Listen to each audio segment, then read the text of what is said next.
Kenny. My guy Randy, what up, My baby? guy. How you doing, boss man? What's the word? Man, What's the vibe? Talk to me. the word is it's Monday. It's Monday. It's about 2 more days until everyone feasts. That's right. Now the feast is on. We feeding. We seeing what's feeding us. WWE is feeding us what is coming this upcoming Saturday. We're gonna have the main meal and dessert. Mm-hmm. Eat from what we see at Survivor Series, man. So, woo, they making us. They feeding us good, man. They feeding us Hey, good. listen, man. We're just like you said, 4 or 5 days away. Saturday, War Games. We got a couple more matches added to the card. Yes. Which is great. I kind of figured that was gonna happen. Before we get off and running, if you're watching live on X and YouTube, thank you. We really appreciate you chiming in on a Monday night following Raw. I know we got some NBA on. We got the Ravens and the Chargers on. So if you could spare some time with us, we really appreciate it. Any questions, comments you might have regarding Raw tonight or Survivor Series this weekend, hit us up in the chat. Again, on X and on YouTube, go to youtube.com/Cruise Control Podcast. Go ahead, download, rate, comment, subscribe, all that good stuff. Show some love and support for your boys on the program, because we do know there's a million podcasts out there for wrestling that recap Raw, SmackDown, PLEs, NXT, AEW. But my boy Kenny and I'm gonna chime in, Graham, whenever he's available, are gonna be more consistent with this, and come hang out with us. We're gonna do some things differently on this show. So that we, again, we thank you. We appreciate your love and support. Follow Kenny on X at Kawabunga_K_E_N. That's his name, not mine. Randy J. Cruz, RENDY, letter J CRUZ. Find a podcast on SoundCloud, Spotify, Apple Podcasts, also on Amazon Music. So I got my boy Kenny on with me, and I'm gonna get my guy Robin Lundberg, who does great work for Sports Illustrated. Big hip hop fan, wrestling, basketball, you name it. And I want to get him on in this time because it is Survivor Series, and I know he does a post game show for SmackDown on Friday nights with Denise Salcedo. Great job by both of them. So without further ado, I'm gonna get my man Robin in the mix over here. Here we go. And gonna change the background up. Mr. Lundberg, my man, how you doing? What up? What up? What up? Good evening, man. This is your first time on the wrestling podcast, right? Or am I bugging? I don't know, man. I've done a lot of your podcasts. Well, we appreciate that. Thank you first and foremost. Follow Robin on X at Robin Lundberg, great friend of mine. So Robin, tonight I had on tap CM Punk's 1-year anniversary coming back to the company. We had Jade Cargill being out legit with an injury. The New Day stuff you've been watching on Raw, and Kofi and Xavier going at it. They got a 10th anniversary celebration show coming up next Monday on Raw. We have a brand new women's Intercontinental Championship that's coming to the fold in the very near future. Where would you want to start, Robin? CM Punk or this Xavier Woods, Kofi Kingston dynamic? Well, I mean, I think. Sorry, I have to sip my tea. I'm losing my voice a little bit. Listen, it's that time of year. One day it's hot, and one day it's cold. You're in AC. It's a lot going on. I think it was playing ball in the cold gym yesterday morning, actually, because I could feel it hitting my my larynx.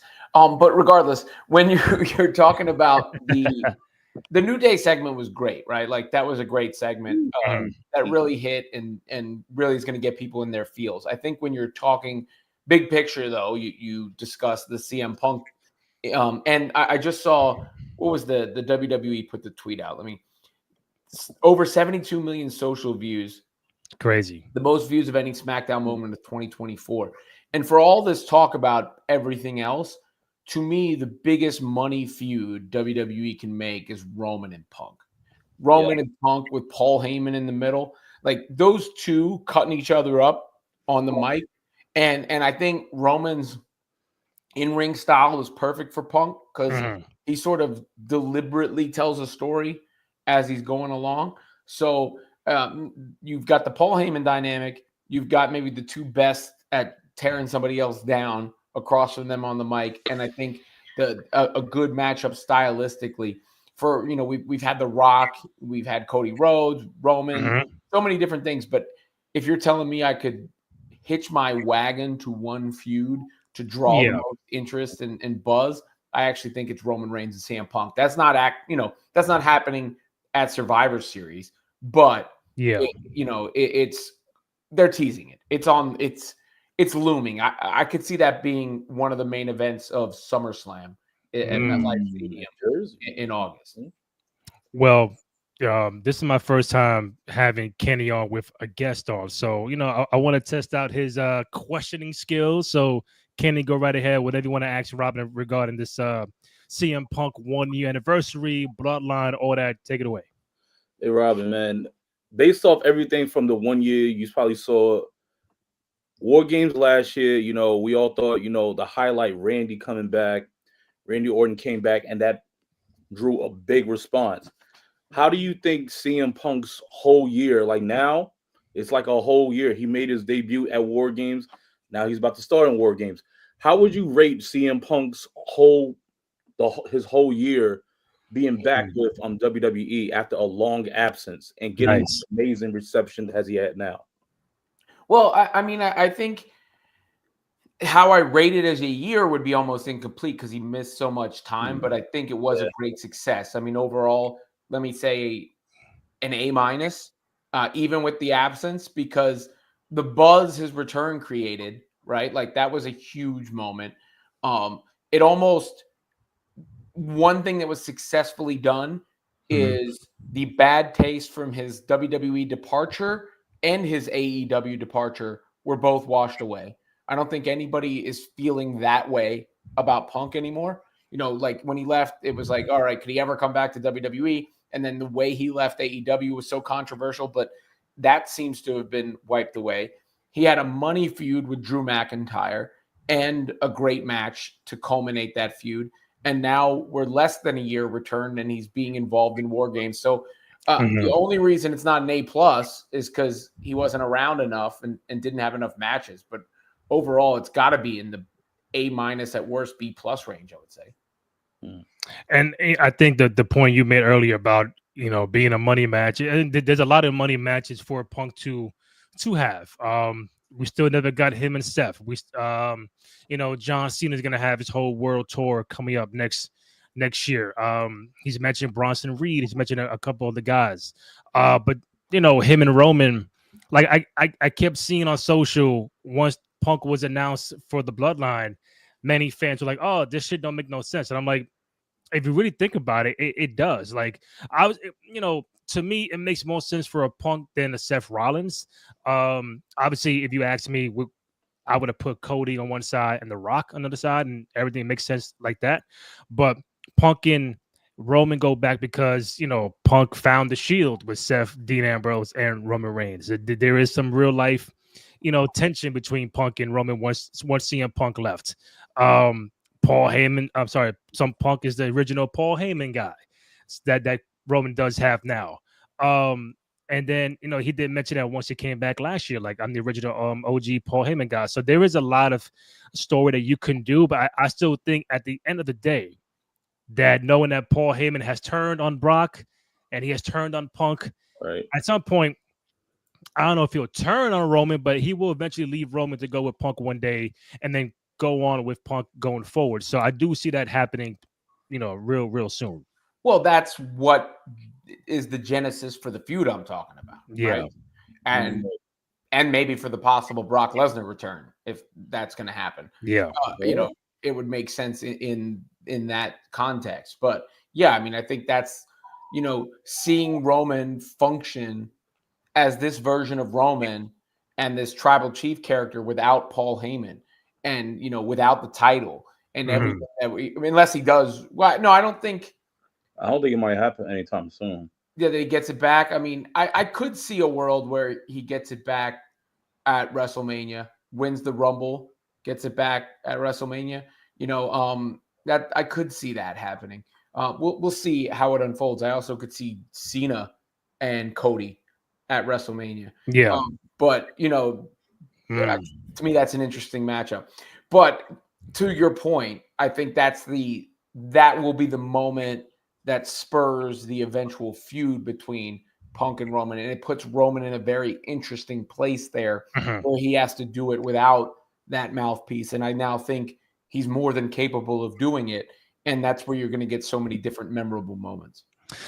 Before Kenny chimes in, I want to take everybody back to last year's Survivor Series 1 year ago today. When we're watching the main event, and obviously we just thought that we were going to get a Randy Orton return. He got that a great 5-on-5 match, and we thought the night was over.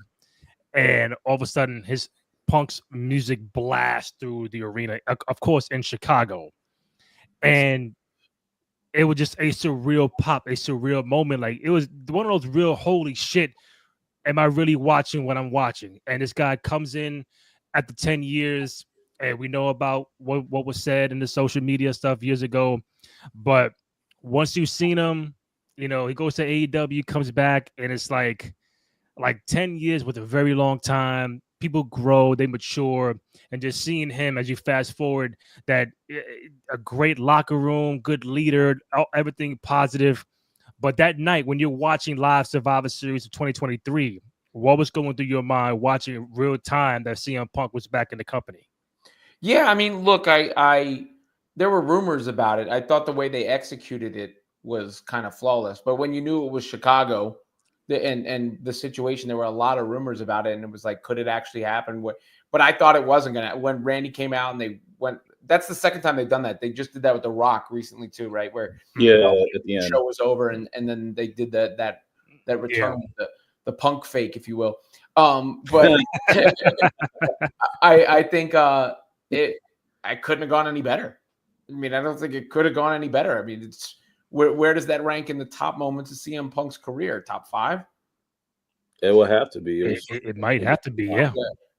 So, I mean, to get that kind of reaction and the goodwill, again, like everything about it was like, this guy's a pariah. You can't touch him. It's going to be too controversial. And they even played into that with the Seth Rollins reaction in the moment there, which is another. They have so many matches in the chamber when you think about it. They got Seth and Punk. They got Seth and Roman. They got Roman and Punk. Got Seth, Punk and Cody. Punk and Cody. Roman, Cody 3. Rock and Cody. Rock and Roman. I was telling Randy last time, I'm like, this is like the wrestling multi-universe. You got so many webs in this destiny. Like, you can go either way. Roman can go in now, especially with his bloodline. Punk now is established himself, especially now with the Wise Men. So many. Seth, Cody, possibilities are endless. And if one thing they say, it is back. Wrestling's back. The real world is back. Yeah. All this. And I think just seeing the behind the scenes, everybody being happy. And obviously, we knew about the thing with Punk and Triple H years ago. And it's like, again, the heart grows fonder when you're away for a long time. You grow up, you mature, you become a different person. And I think his experience in AEW kind of like makes him feel like I appreciated what I had many years ago, because like you said, I'm working with children. It was a mess over there. And, it hasn't been the same for AEW in quite some time. But now when you come back to this company and you fast forward to the kind of year he's had, and aside from the injury, good matches, great feud with Drew McIntyre, now going to be in this War Games match is going to be a real good thing for him. Oh yeah, I mean, look, the Punk is the only remaining question with him is how much he can go and can he stay without getting injured, because eventually he's probably going to transition into a broadcaster or some hybrid role or whatever the case may be. But I think in the right situation, he can still go, but it has to be tailored right. And that's why I thought they did well with the Drew McIntyre stuff, where they did the strap match. So you're not running off the ropes or doing anything crazy in there. Same thing with the Hell in the Cell. And that's where I think Roman makes sense. And it's obviously where a War Games match. Yeah. And where it's more in spurts, because I think you have to almost, I mean, you can only do so much to protect a guy, but you have to protect what's left of CM Punk in the ring. Because I don't think I don't think there's that much left in that regard. Yeah. But what is left can be absolute magic. So, I think there's a couple things you have to accomplish with him before it's all said and done. But that Drew McIntyre feud was great. And obviously, I think the Seth Rollins dynamic is something to watch at War Games because I could see Seth taking it the wrong way. And maybe that's how you get the bootleg bloodline over again. Because I think going in on paper, you're thinking it's got to be the Roman Punk team. But if Seth costs them, you get a moment of friction that involves Seth, Roman, and Punk simultaneously, and you go off the air like that.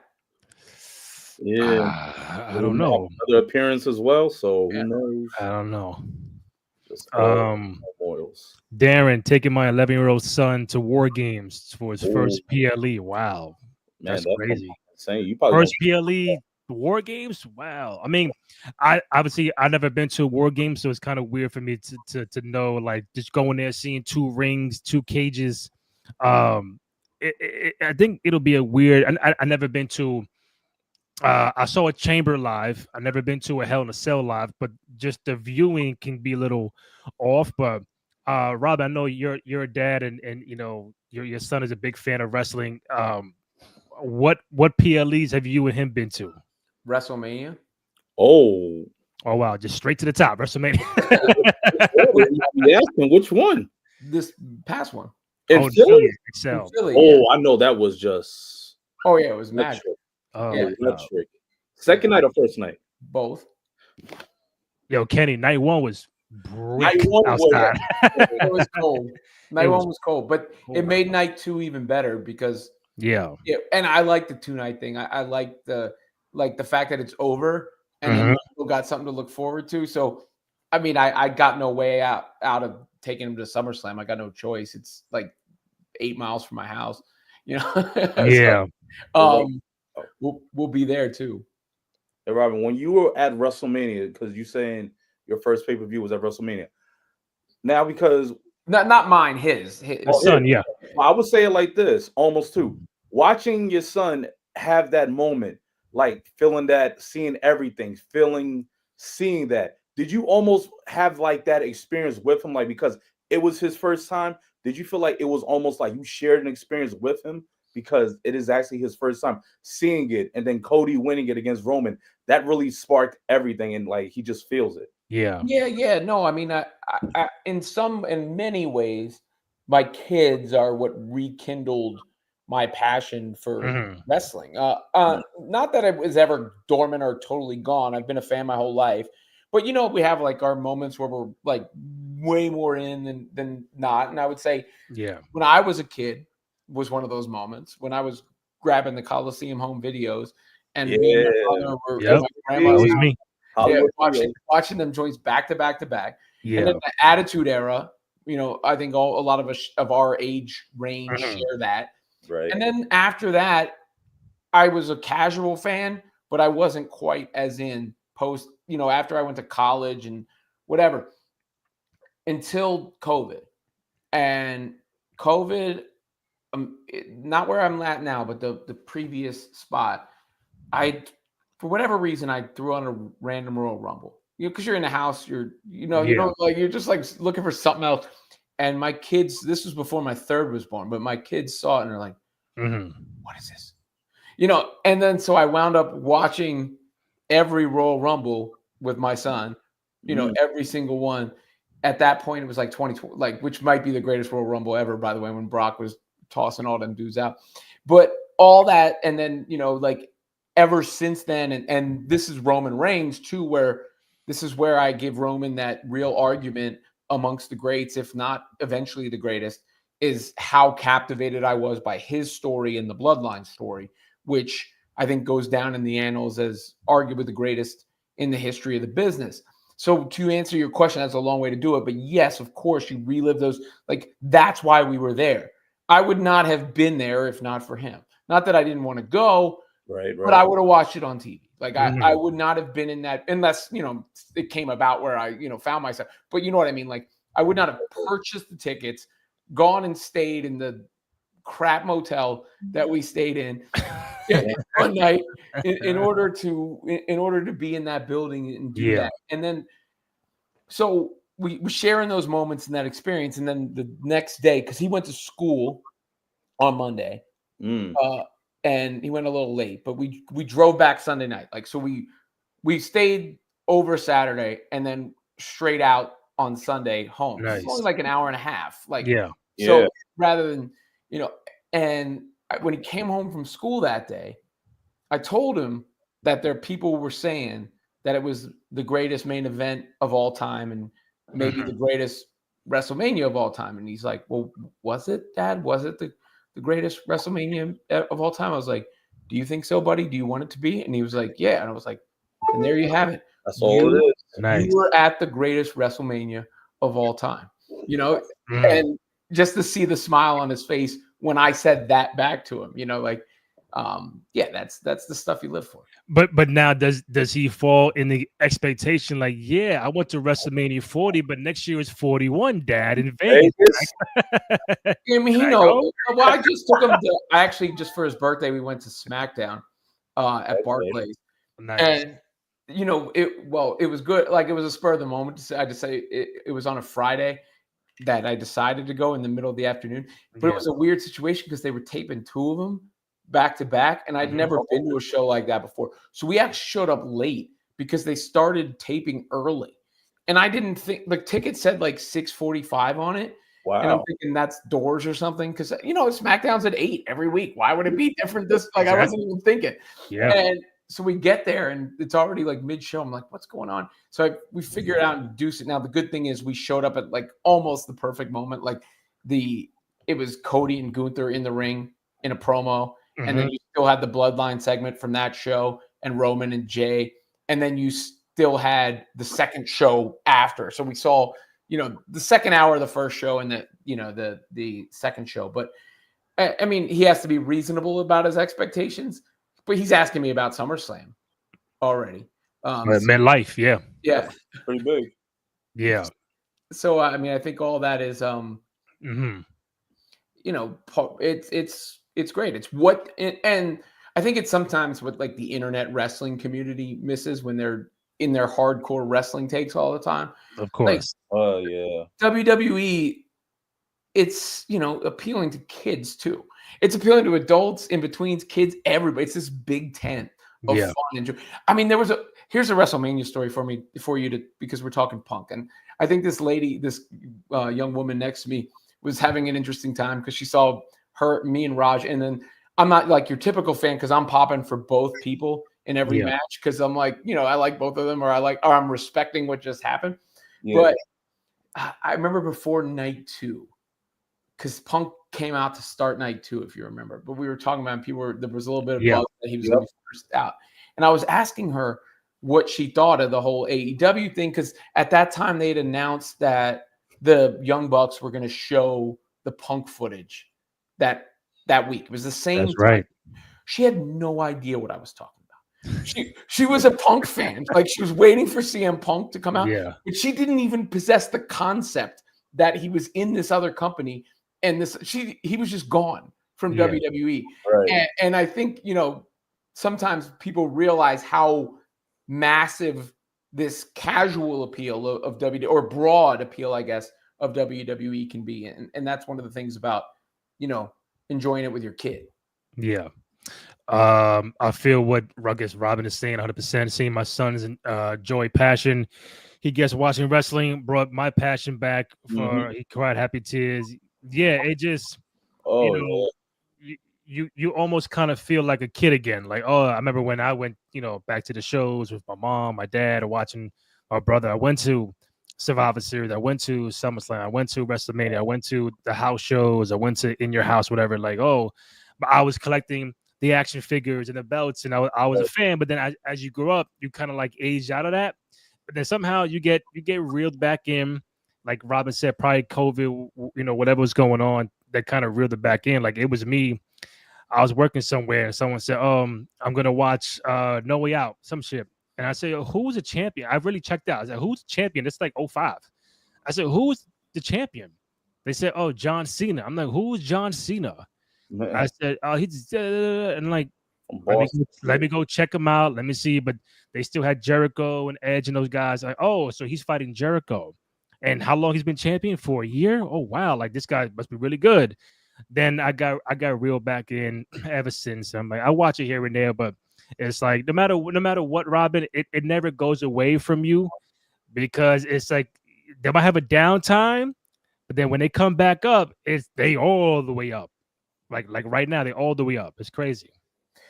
Yeah, and some of it is like, you're just basically, even when you're out, you're standing on the edge of the plane with the parachute, right?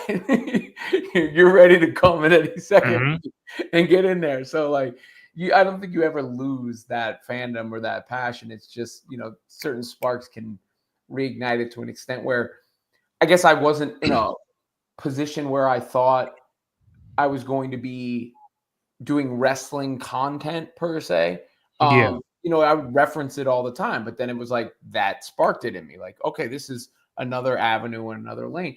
I mean, people must have noticed it in the past because Jim Ross reached out to me back in the day to MC his event at Gramercy, which I did was super cool experience. Mick Foley was in the house and stuff in the back. So, and you know who told me I did a great job?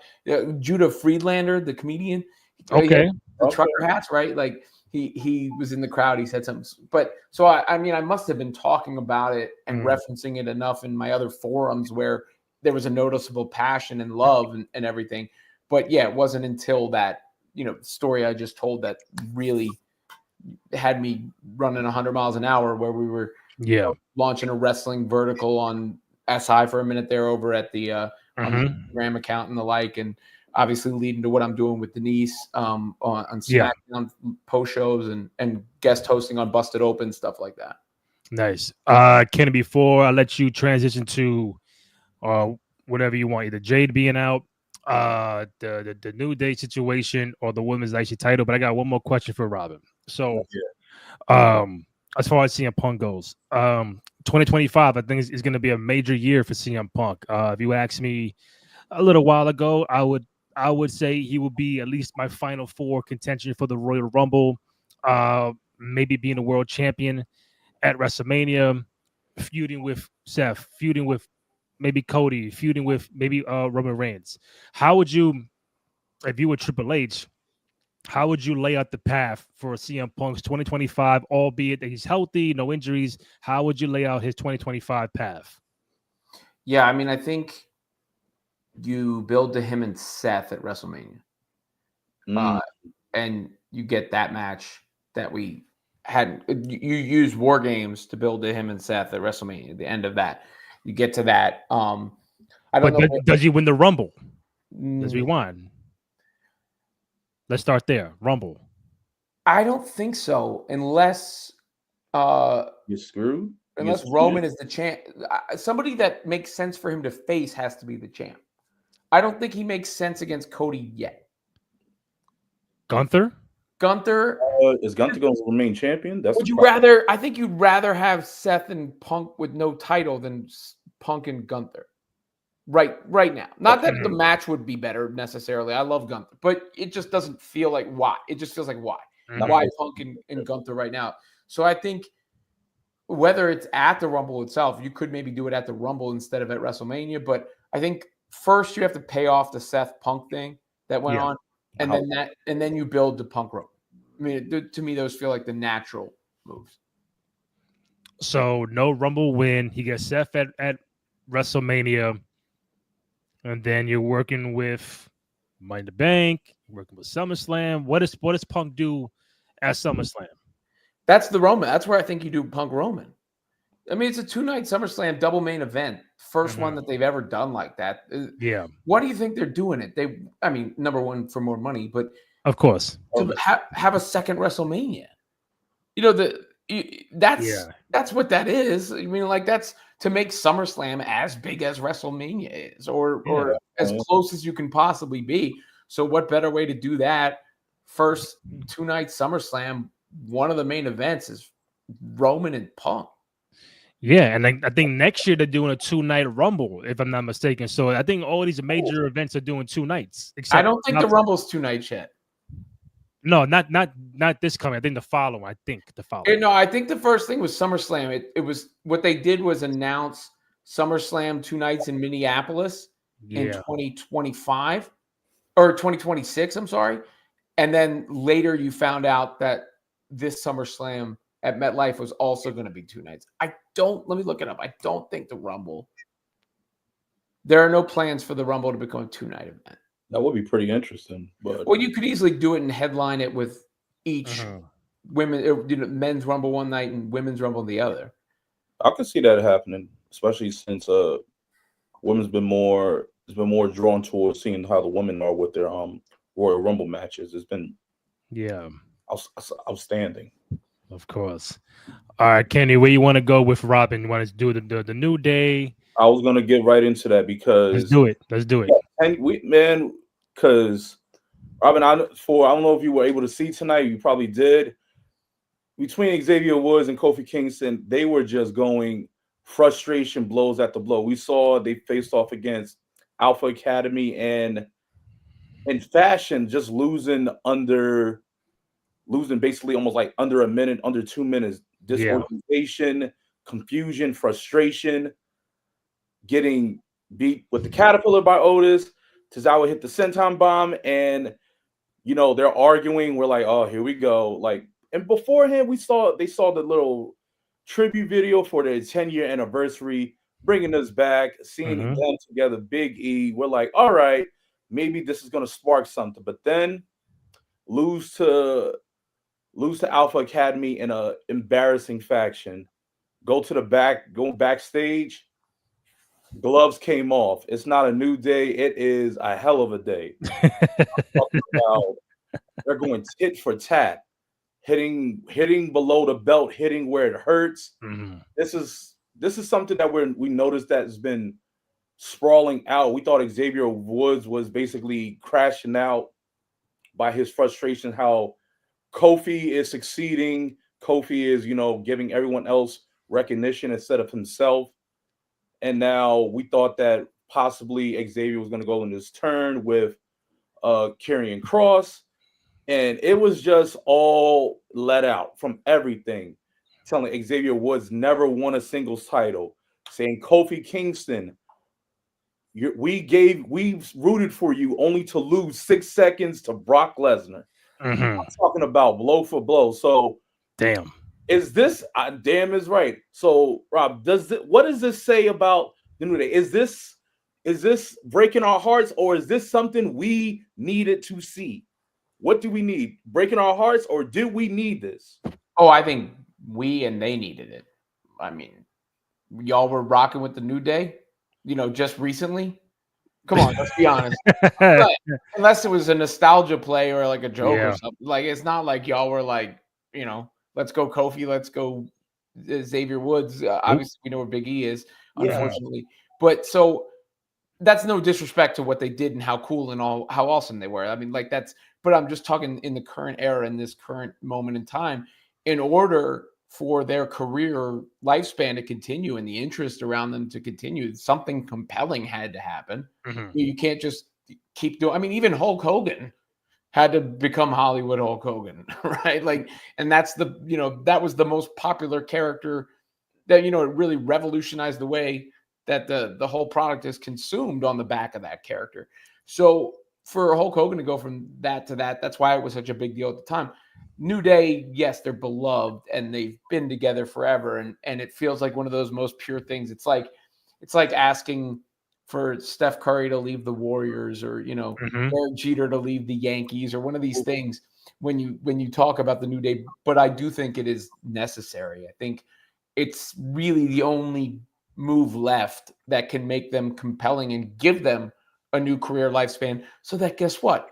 You eventually do the New Day reunion where they get back together after this, and then that feels like warm and fuzzy rather than like, cool, New Day rocks.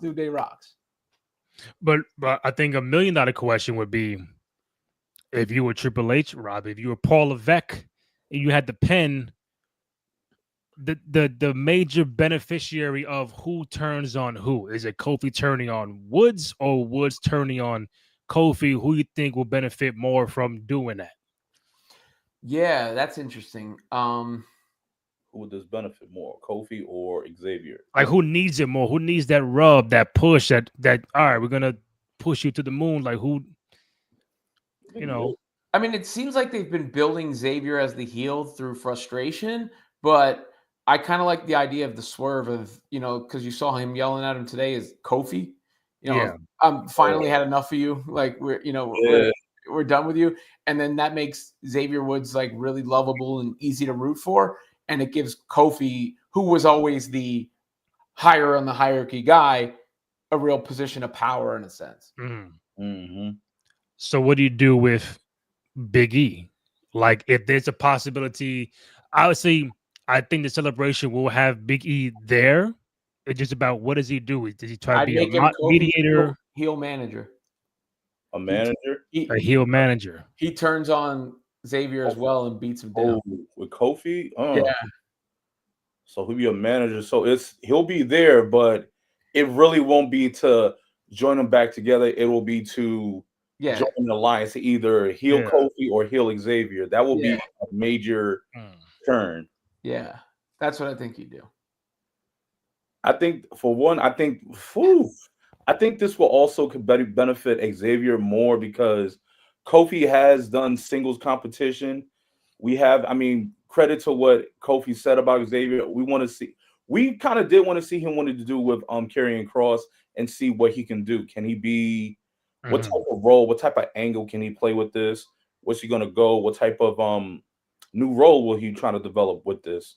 No trombone, no bootios, no pancakes or so. Just what can he do with this? For Kofi, more so how serious can we see? I mean, we've seen Kofi, we've seen him as heels, but like goofy type of heels, but like getting like real serious and more like no smiling, no color, like forget the crowd, F the crowd. It's my time. No Triple H. Yeah.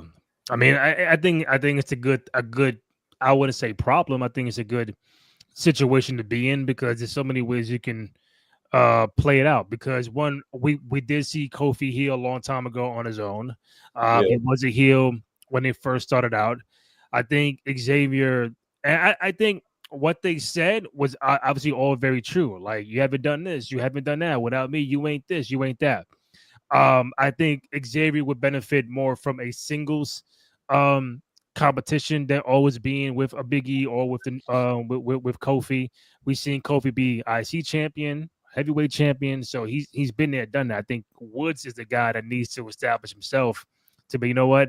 I don't need Kofi. I don't need Big E. I could do this shit by myself. So, but if he's a good guy, that's where you get the sympathetic role. Like, oh damn, Kofi, like I didn't think you would do that to your boy Xavier. Like, everybody is expecting Xavier to turn on Kofi. Now I'm like Robin said, if you swerve him, oh shit, it's Kofi the one that wants to, Yeah, that's a good one. I mean, it could happen, but I'm just glad they're breaking up. They better break up next week because this has been far too long. Little tease here and there. I can't do this New Day shit no more.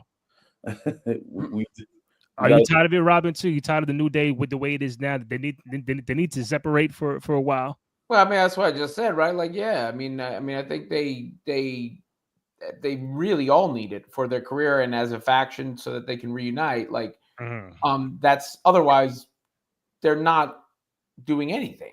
I mean, they're not.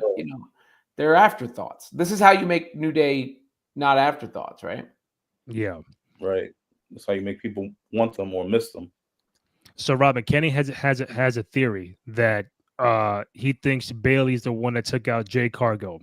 In real life, Jade has a legit neck injury. She's going to be out for quite some time. For what I've been seeing, a couple of months, maybe get back before the Rumble, or maybe her WrestleMania is in jeopardy. Her match or her tag team match. But keeping this kind of kayfabe, who do you think is the culprit of taking Jade out? Kenny says Bailey. Could it be somebody else that we're not talking about? I say Bailey. Bailey's a good pick. I like that one. I could see, Liv and Raquel but that's almost I like the Bailey twist. I'm with that. I'll give him. Let's break up the New Day and turn Bailey heel at the same time. It's just that means Bailey goes back to being a heel when she just when she was with damage control. Yeah. It just builds the trust of she knows Bianca doesn't like her. She has past history with Io Sky. And now with that, Bailey after tonight she helped Bianca get an advantage over Nia Jax. Yeah. And you just see like they made a little look of a connection where Bianca's like, okay, you know what? Maybe I can trust you. Before I didn't trust you. So that's the way to get in. Before I know there was like there's some talks about maybe it's someone real close to her, but if it was because Bianca, Jade, and Naomi all had a little connection with it, Naomi and Bailey share a friendship.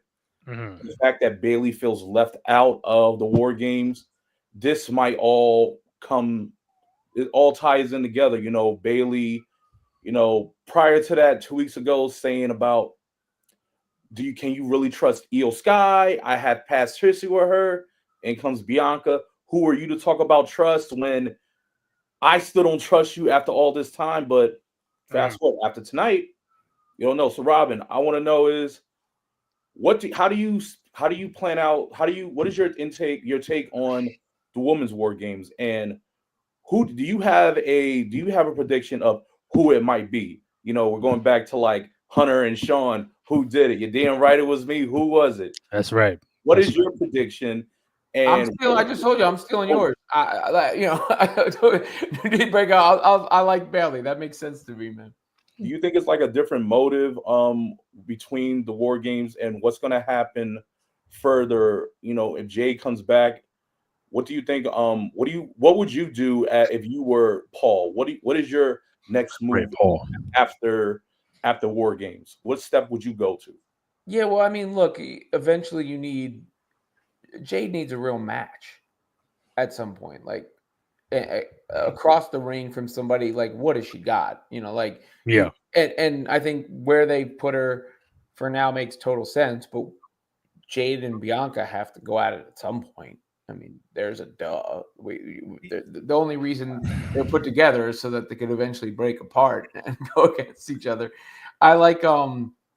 I'm interested in Lash Legend and Jade Cargill, because when I saw Lash up in that match, in that main roster match, that's the thing that one of the things that stood out to me is like, you knew she was big, but then you see her next to Jade. Yeah. And like, this is a big girl, you know, like she is she's big. So I think that's another match that makes a lot of sense. With Jade and Bianca. And then Bianca's one of those ones where it's tough. Like, can you ever turn her heel? Or is that a Cena type of deal where it's just too much the essence and the root of who she is and what she is? And that's what I'm saying. I feel like maybe, I get Bailey, cool. But if I'm thinking beyond that, like, hey, who else could it be that could be interesting television? Like, holy shit, could it be Bianca? Could it be Naomi? Could it be like, for it to be a heel? That don't really entice me. I think if somebody has somebody to do that, for make good television, has to be a face where it's like, oh, could it be Bianca or Naomi?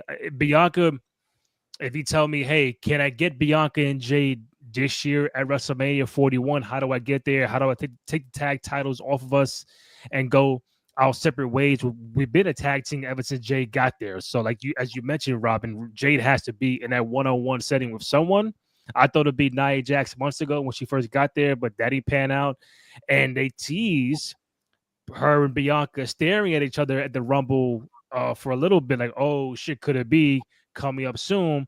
But it's like, if she's gonna be out legit hurt and maybe no Rumble, maybe no Mania, that'll be that sucks for her.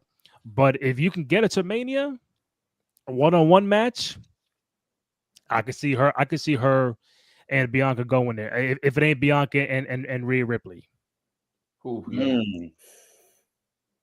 does it benefit? Who would you give that turn to if a Bianca versus Jade? Would you do Bianca Jade or Bianca Rhea at 41? I might go Bianca and Rhea. But if you do Bianca and Rhea, they have to get one of the main events. I don't think you can do it and pay proper respect to them without that being one of the main events. So either night, it don't have to be for a title; it could just be one-on-one. Yeah. But I think at that point you make it for a title. Speaking of titles, now we have a new title. We just introduced a U.S. Women's Championship. We've been needing that for long. Now they introduced the Women's IC title. That's right. Me and Randy been talking about this for a while. Like, we have a men's IC title. We've seen a lot of greats come to it. Now, the women's IC title. Now, obviously, U.S. women's title is for SmackDown until they merge over, and the Raw's IC title, women's Intercontinental title. Excuse me. Yeah. So who are some two competitors? Do you think that you can see that can hold that belt? Oh yeah, the reason those exist because there are many, right? There are many. Raw, yeah. Both. I mean, look, you go to all of these matches, whether it's the Rumble now or the Elimination Chamber or War Games. What do you find yourself, Money in the Bank? What do you find yourself saying or debating after every single one? Oh, who had the better match, the men or the women? Exactly. Right? Like, the women are there. And so why would the men have more belts than the women? That from a depth, talent, performance standpoint, both of those belts are earned. As far as people who could win them, I mean, I mentioned Lash Legend is one who I like as a potential, like as a springboard belt. Chelsea Green, I think, to sort of validate what she's done. So there's a lot of candidates like that who, or, you take somebody who has done bigger things, and like Charlotte Flair returns and says, I haven't won this belt. I'm going to be the first one to win this belt. That's right. Some gravitas in that regard, or like an Io Sky going after one of, so there's just so many different possibilities. And I threw out a few of them there. Just off top of my head, I think Zelina Vega could be one of them. Dakota Kai could be one of them for the IC title. You could always do a Charlotte. She's gonna come back soon. I don't see Becky. I know she'll be back coming soon. Asuka, but would you want the first IC champion for the women's side to be a big heavy hitter name?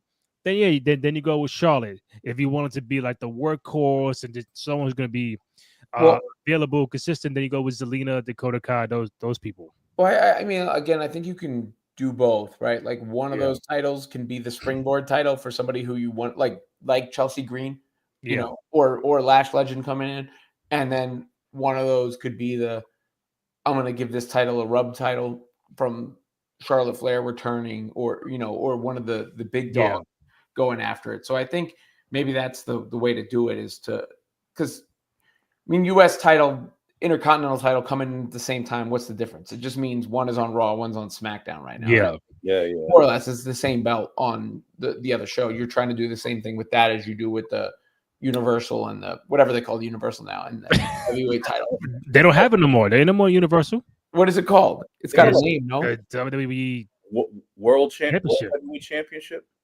The undisputed champion. Yeah, that's Cody Rhodes. That was like three heavyweight titles, 4 heavyweight titles. I'm like, man. Yeah. That kept. I'm like, so either heavyweight champion A, heavyweight champion B, C. Like that was too much to follow through. I'm just glad they have it consistent. Yeah. So, Robert, I know it's about 11 p.m. I don't want to keep you any longer. One, I do really appreciate you coming on. You're kind of under the weather. Real quick, go through Survivor Series. We got Damian Priest and Gunther World Heavyweight Championship. Is there a chance that Damian Priest, that can walk out as champion, or do you think Gunther retains? I have to pick Gunther, but Priest has done a lot to increase my opinion of him. Yeah. So it'd be interesting to see him get it back. That's for sure. Okay. Just added, we have a U.S. title match. What's his LA Knight versus Shinsuke Nakamura. There you go. LA Knight and Shinsuke. Mm-hmm. Who you got, Rob? I got to take LA Knight over Jobber Nakamura. I mean, unfortunately for him, this is I've seen this. This is what they did with him and Cody like last year, right around the same time. These sort of promos where, and then he's gonna, because I can't remember the last time Shinsuke Nakamura won a match. I legitimately cannot recall. So, can you recall? Listen, I think overall in the Shinsuke universe, they dropped the bag. They dropped the ball with him a lot of times. When he first came to NXT, he was hot. Not every time somebody doesn't go over, there is a bag dropped either. Like, not everybody can be the top guy. I see this like everybody that's ever leaves the company or doesn't get the push. Like, no, not that. I'll give you an example. He was Intercontinental champion for a long time. You can't tell me one match he had in that time frame. But that's their fault. I think it's both. How much do you remember when he won the Royal Rumble? Was that is that one of those moments that sticks in your heart? I mean, man. That match with AJ was underwhelming. Okay, yeah. So where's the what am I missing? I'm not saying it's always their fault. I think he has to take some blame too. So yeah, it's both ways. It just I don't know. It feels like a bump in the road for LA Knight and another win for him. So yeah. I got to pick but this is the last time they can do this with Shinsuke Nakamura. I hope they realize that too, right? Like, I don't think you can pull that off again. I think this is probably the last. Shit, I wonder if you get AJ back at the Rumble. He's been out for a long time. Wasn't it? Is he hurt though? He got hurt. Yeah, with that situation with maybe what was it, Carmelo? Yeah. Oh, yeah. He had all right. He might have some beef with Carmelo. And let me rewind back to the women's IC title. What about giving it to Natalya, someone as a respect move for her time, dedication to the company? Robin, do you like Natalya being the first ever IC champion for the women? I don't hate that idea. That's a nice culmination of a career moment. I don't hate that idea at all. Yeah, from Canada, little international, intercontinental kind of flavor. That's why I said Zelina, Puerto Rico. So if not for that reason. What else we got? We have a triple threat match, Intercontinental Championship, Braun Breaker, Sheamus, and Louis Kaiser, triple threat Survivor Series.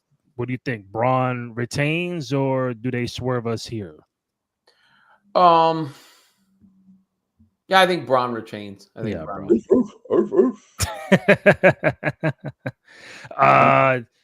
That's the 3 singles matches. All right, so we got the women's War Games match. Obviously, the whole entire team survived. So, do you think Team Bianca and them or Team Liv Morgan and them are going to win?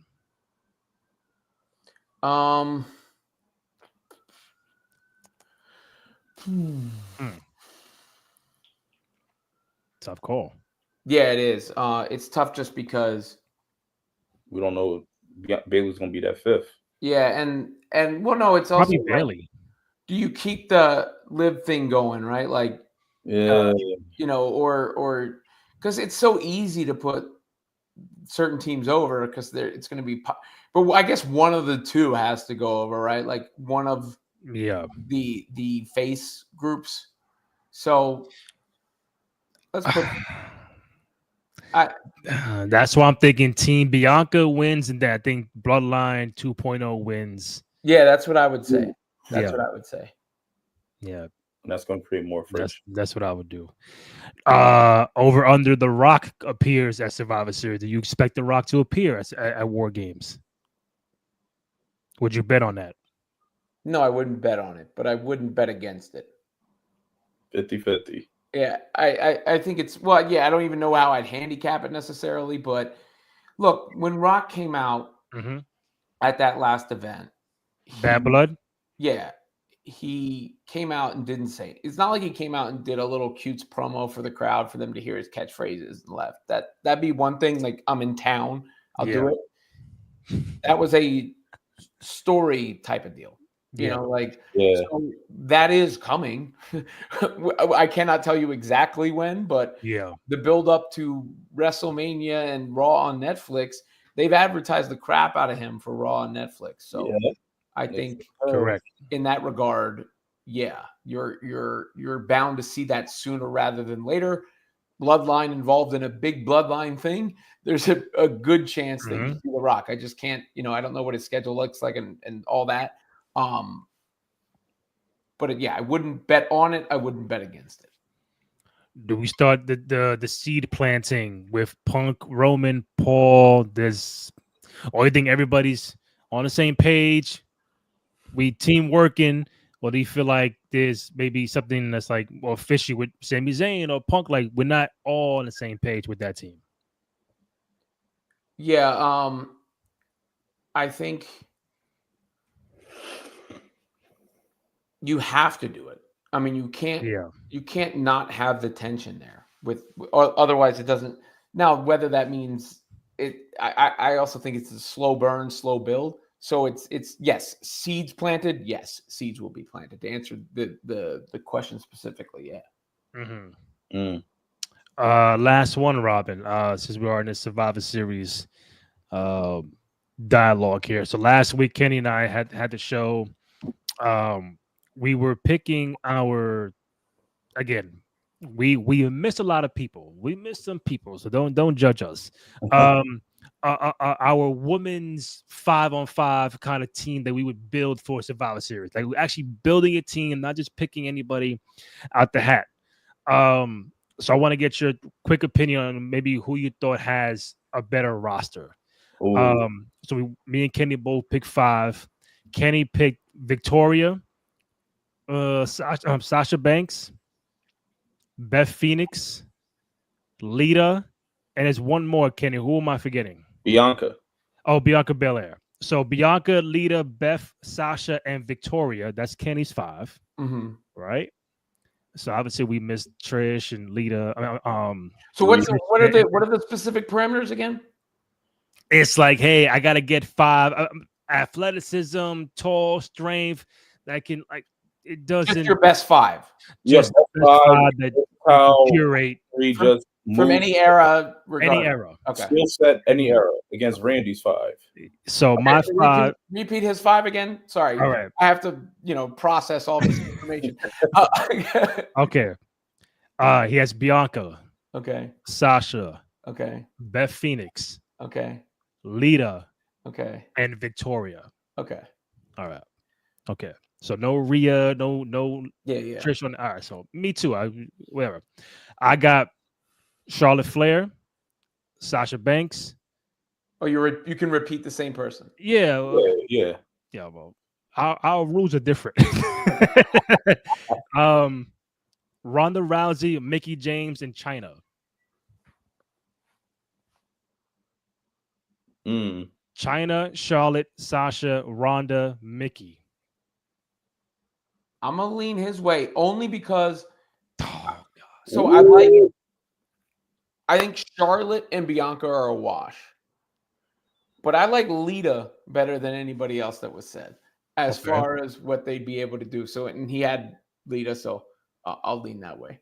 Hey, but it was basically the same. Hey, Randy. Sorry, man.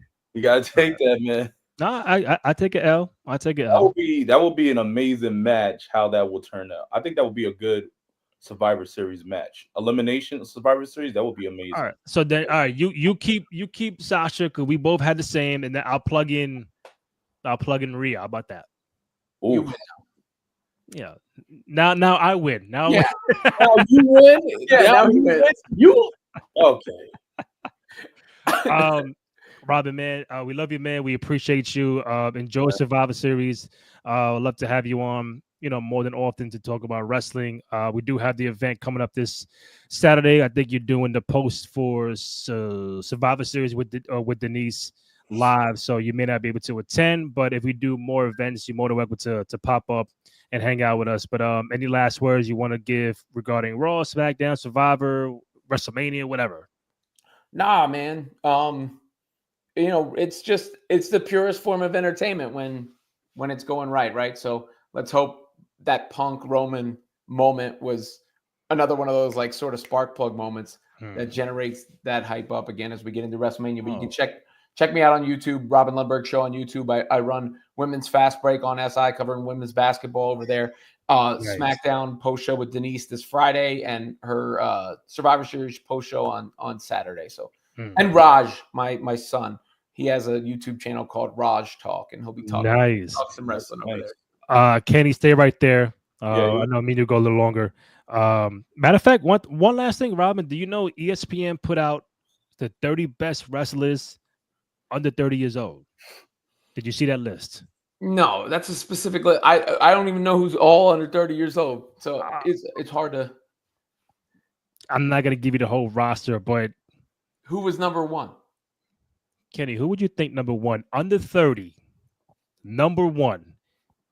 I give you the only hint. He's in the WWE. That really helps. He's a heel. Dominic Mysterio. There you go. Dominic Mysterio. Yes, sir. That would probably be my pick, so I get it. Come on, Kenny. Dirty Dom, number one, under 30? I would say Dirty Dom. He gets Future so much world heat. champion. As what? Future world champion, Dominic Mysterio. Oh, yes. Dom has definitely proved himself as we hate him so much. We hate him so much, dread for him. Like, he can't even get a syllable out without everyone saying boo. But let alone he's been winning matches and it's really developed his character. And I say Dom has a future of being a future champion at the moment. Right. As a heel, he's going to be. Oof! You thought we hated him then. We're gonna hate him then. Now we're gonna hate him a lot more as a heel. And to be fair, Rhea number 4, Tony Storm number 3, MJF number 2. Oof! I could see that. MJF, respectable. He's a little different now in AEW. He wasn't the MJF like a couple years ago. He's a little different character now. I don't know what it is, but I want the old MJF back. So they're struggling a little bit right now. They are. They don't really got nothing that has anyone interested.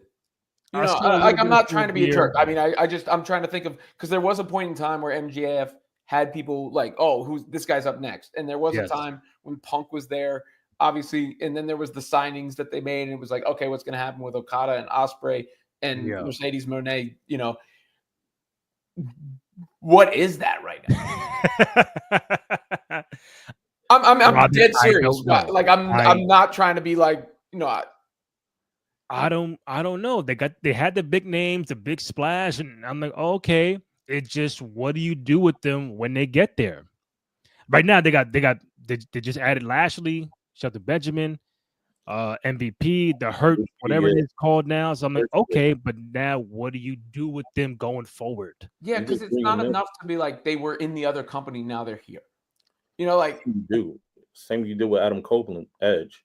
What can you do now? And that's the problem, is when WWE generally, not that they're not always right. Like, I mean, you would say Swerve Strickland has done really well for himself at AEW, and there's other examples anywhere, or people that didn't do well in WWE came back to WWE. And Cody Rhodes is the best example, right? Yeah. But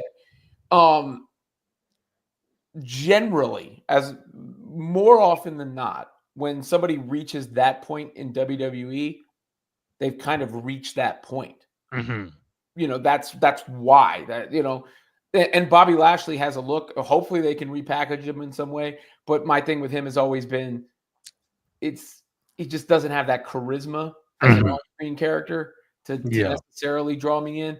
So is there a way to capture it? Maybe. But I think the reason it went the way it did at the end there is probably the same reason it might not land. Because you're just not you're not catching it at the right time. Well, Robin, I'm letting you go now. 11:15. I apologize. We always do this, but love you, man. Appreciate you. Come back on soon, anytime, man. All right, guys. Take it easy. Take it easy. Have a good night. Appreciate you, man. Yeet. Yep. So, Kenny, man. A few minutes to go. Yes, sir. on here. We're still live, Rob. I can still see you. Yeah, it says if I leave, I'm gonna cancel the uploads or something. That is right. All right, then you know what? Yeah. I think we're gonna all end this at one time. So, Kenny, any last words from Raw? What you're looking for Survivor Series? Talk to me before we all leave. I just want to, Robin, thank you again. Randy, as always, thank you again. I think for Survivor Series, it's just like it's a battle to survive. But now it's like Mhm. one war ends, another one's going to start. So what's the next one that's going to start right after this? That's Between right. who and this next wrestling multiverse? What's the next Mhm. one that's going to start? I don't know, but I know it's going to be a very interesting night at Survivor Series. Looking forward to it. The 5 matches. Who survives the War Games match should be dope. I see you, Kenny, on Saturday at the event. Yes, That should be pretty good. I think about 50 plus people in a small space. Could look very nice for us. Got some giveaways and stuff like that. I think it should be good weather. So no rain, no cold. So I always take that. Follow Kenny on social media, X at Kawabunga_K_E_N. Follow Robert Lumberg at Robert Lumberg.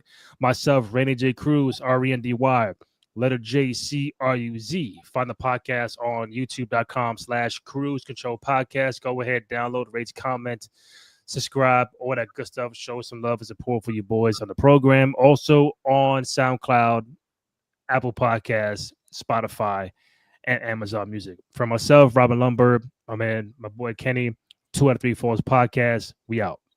Shout out, Cat. Seattle, baby. Yo, you always do that, bro. Hey, I got to, man. I got to. All right.